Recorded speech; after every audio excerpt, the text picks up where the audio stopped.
This topic of today's discussion, something that has gone down in history with cinema, with people, TV shows, life, villainry. We all love a good villain. These are all personal favorites. Honorable mentions, Shredder. Paramount version 2014, they made him look tough, bro. Like, the armor was going crazy. This man had knives everywhere. Most of the Decepticons look tough, except for the ones that were kind of like ugly, you know, like orc-like a little bit. You know what I'm trying to say. Lockdown was insane. I think one of the Megatrons was OD. For our first villain that we really about to be picking apart and breaking down, the Green Goblin. You can't see him on my iPad. Let's go. From the first scene, from the way that he was interacting with Peter, you could already tell like he had that hunger and drive for people that also just love science, people that just love discovery. Of course, Norma responds with, "Don't ever be ashamed of who you are." Why is this hilarious? Only because obviously we know later down the line, man's just tripping about who he is. He just has like a hard time dealing with himself. And that is the irony of his character. We find out who he really is. Huge identity movie. The second he took those performance enhancers, the very things that he couldn't talk about or the very things that he really wanted in life came out. It was done really well because us thinking that the mask is talking to him, thinking that's a hidden persona, thinking that something's just in his head, is really him talking back to himself. It's the inner thoughts that we don't get to actually see, but it's also something that we all probably deal with in reality. They did a really good job of putting that on the screen. He would act as if he wasn't the one that was thinking the things that he was saying to himself. He was almost scared of his own mind. This villain, even us seeing on screen that he's talking to the Green Goblin is of a whole different person, as if he's also scared about what the Green Goblin is thinking, shows you how villainous his heart actually was. The way the Green Goblin was trying to tear Spider-Man apart, the different ways that he was trying to attack him, and he wasn't trying to attack him directly. He would take things around him that he loved, that his heart was close to. Anybody that tries to attack your heart, attack your peace, and knows the things that are close to your heart and directly attacks it, villain. He was a problem. That's how he became a billionaire. Those were his traits. He was not afraid to attack the root of things to get what he wanted, to let you know that he was not the person to mess with. Next villain up, Tai Lung. Tai Lung's the OG. Snow leopards are masters of climbing, jumping, and navigating difficult terrain. They're independent, highly solitary, self-reliant creatures.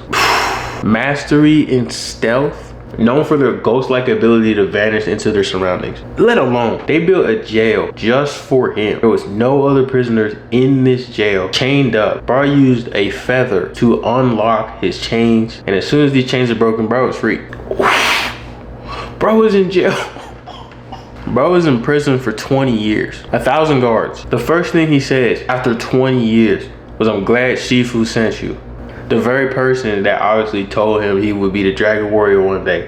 The very person that trained him to be as lethal as he is. After 20 years, nothing else was on his mind but get back. And this is what we're talking about. That was Tai Lung's downfall as a villain. His downfall was pride, bro. Had better ambition than anybody else in that world of Kung Fu Panda. He didn't talk about anything else. You made me this way.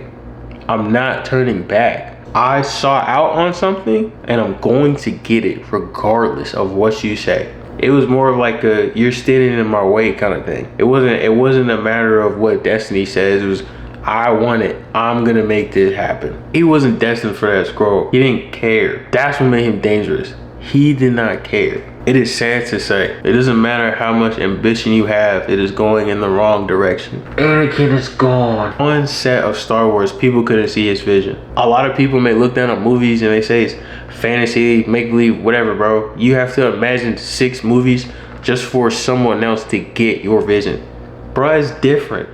Shout out George Lucas. He was that little kid that was a slave with his mom. He remembered Padme. Bro said, "Are you an angel?"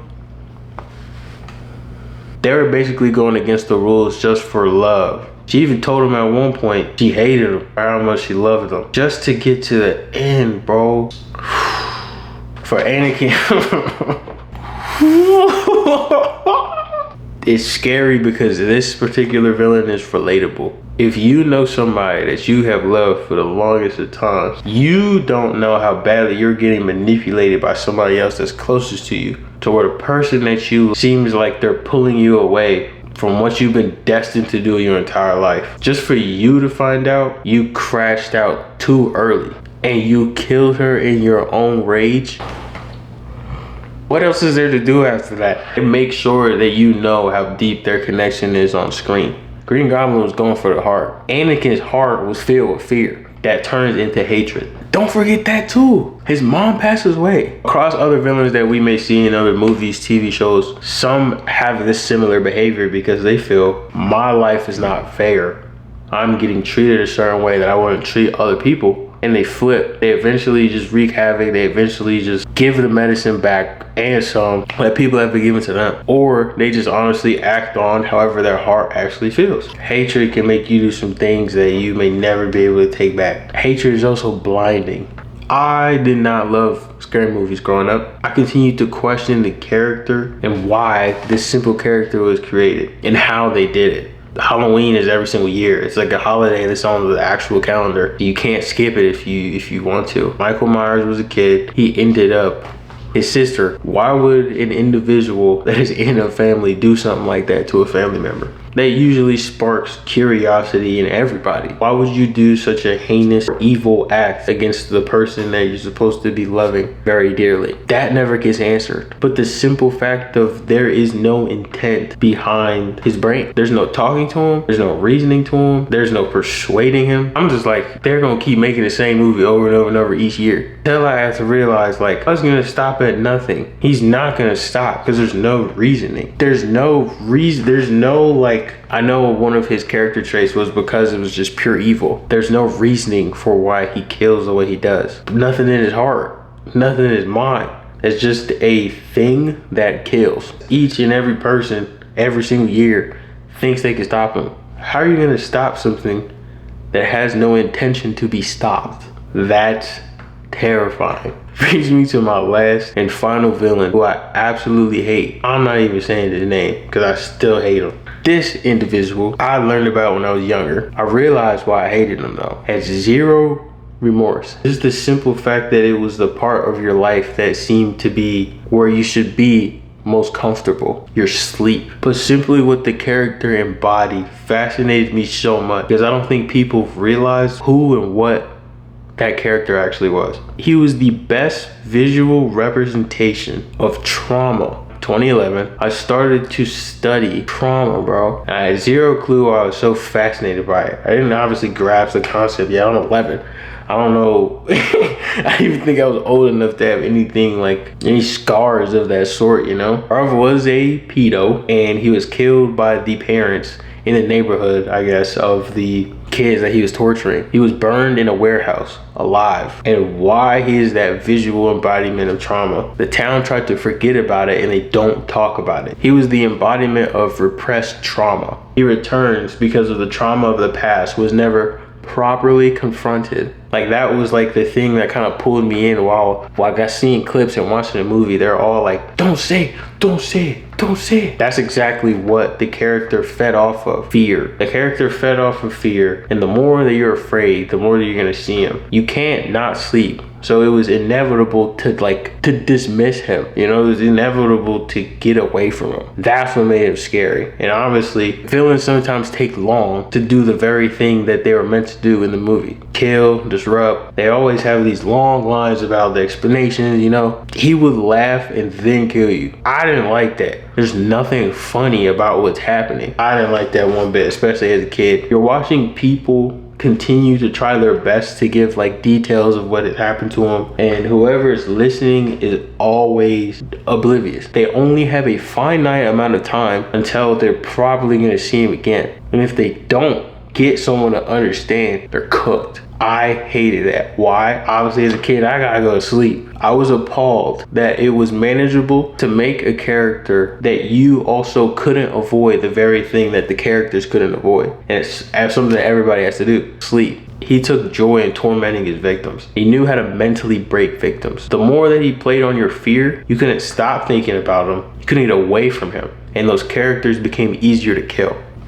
All that to say, I'm black. In the black community, bro, mental health is not like a real thing. I hope you know what I'm trying to say. Trauma that is never confronted is probably a common thing in my community. Nothing to laugh about. Only laughing was the irony of what I didn't know 15 years ago. This is what made me study psychology, dog. Because I'm like, one, how did they take fears, emotions, the things that people don't talk about, can't talk about, are actual problems in the real world, and turn it into a villain on screen that people are actually afraid of in real life? There is a real life villain that is after all of us. To examine these characters and pinpoint what made them fall and what was their vice. The more that I learned from these characters, the more that I learned from biblical characters, the more that I would break down the Bible, the easier it became to break down character traits so I could become a better director.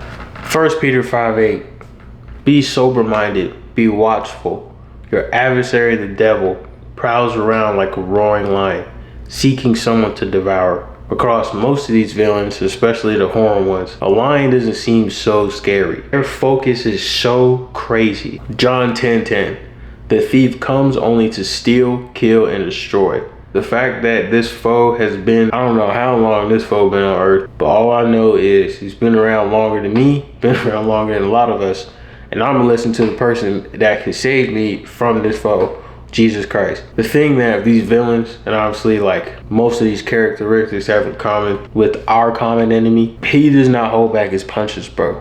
The same way Freddy Krueger don't care about your life is the same way the enemy's coming for yours as well. The more that I have to continue to remind myself, I have to strap up differently. I have to guard myself differently. That a roaring lion is going to be sitting and waiting around to pounce. The best analogy I can give you is this. The same way a lion sits in the grass and looks at zebras and looks at prey is the same way he's probably looking at you. So my advice is to seek Jesus Christ. And I know that like what does movies had to do with Jesus, bro? A lot of the undertones of most of these films, sex, drugs, money. We don't know the many things that we've been baby fed for as long as we've been alive. You won't really know the effect that it has on you until you start to walk away from it. The enemy will watch you, pick you apart, know your weaknesses, know the things that makes you tick, know the things that makes you scared, and will attack you in those ways to try to make you, one, not come to God, two,